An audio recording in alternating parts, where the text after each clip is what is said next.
How to fix missed call notification not showing on Android. Hello everyone, this is Sabrina here to help you today. So without any further ado, let's get right into the video.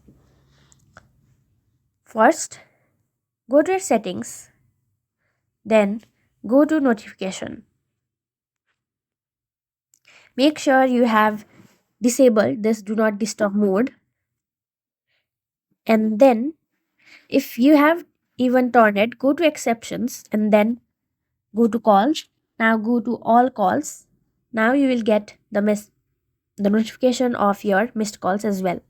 Now go back again, go to more. Now search for phone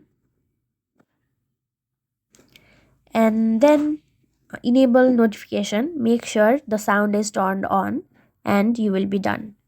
So that's it. Thank you for watching this video. Make sure to like, share and subscribe to our YouTube channel. If you got any questions, comment them down and I'll catch you in the next one.